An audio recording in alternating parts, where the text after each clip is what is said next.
Bismillahirrahmanirrahim. Assalamualaikum warahmatullahi wabarakatuh. Waalaikumsalam. Selamat sore semuanya.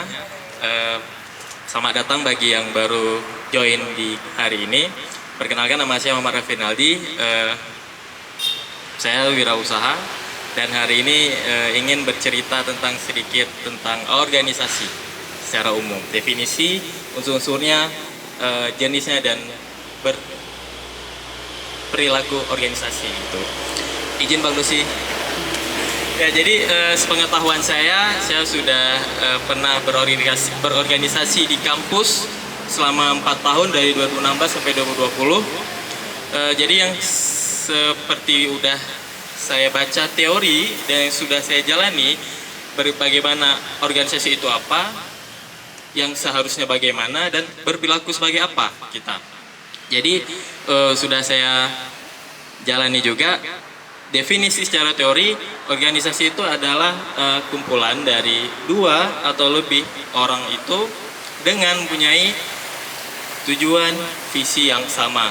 Nah, jika kita lihat ke unsurnya itu ada 3. Yang pertama itu jelas manusianya atau orang-orang itu ya laki atau perempuan. Yang kedua itu ada kerjasama. Jadi setelah ada orang-orang sudah berkumpul, kita harus memiliki teamwork. Nah, yang ketiga itu ada selanjutnya visi. Nah, jadi jangan udah ada orangnya, udah bisa jadi sudah terbentuk teamworknya, tapi nggak ada visi. Nah, jadi itu kalau satu organisasi nggak ada visi atau misi, kayaknya nggak sempurna. Nah, jadi karena apa? Karena unsur tadi tidak terpenuhi dari 3 tadi. Selanjutnya itu ada yang terakhir, jenis organisasi ada 2. Itu yang pertama formal dan non formal. Yang formal gimana? Atau apa contohnya? Yang formal itu yang mereka memiliki struktur yang jelas. Itu dari teratas biasa ada direktur, di bawahnya ada pembantu-pembantunya. Atau di dunia perkampusan itu ada rektor, yang setelah di bawah itu ada pembantu rektor dan lain-lainnya.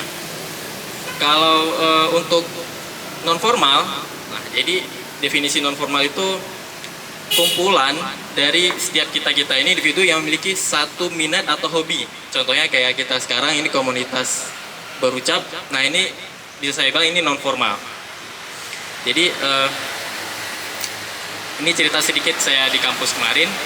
Jadi selama 4 tahun saya kuliah dengan organisasi, hanya 2 organisasi saya terjun, yaitu UKM, Inkubator Wirausaha Muda. Jadi nama saja udah jelas itu apa, organisasi non formal yang membidangi atau yang mewadahi mahasiswa yang ingin berusaha atau mempunyai usaha.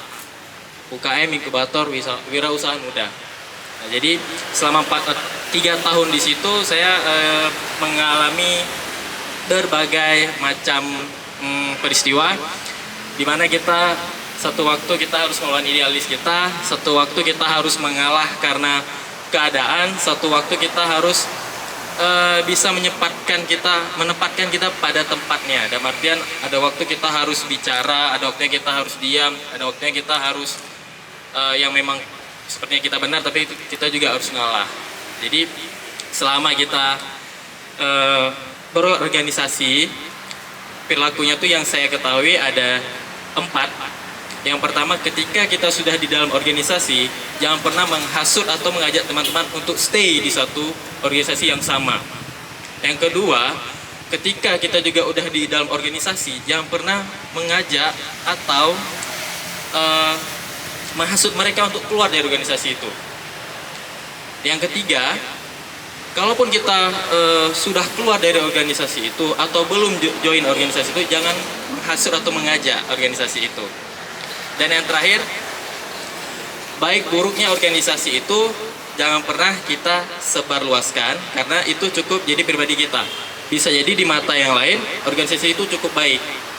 Jangan karena kita kelihatannya organisasi ini yang mereka belum join seolah-olah kayak seperti sama sudut pandangan kita, mau baik ataupun buruk.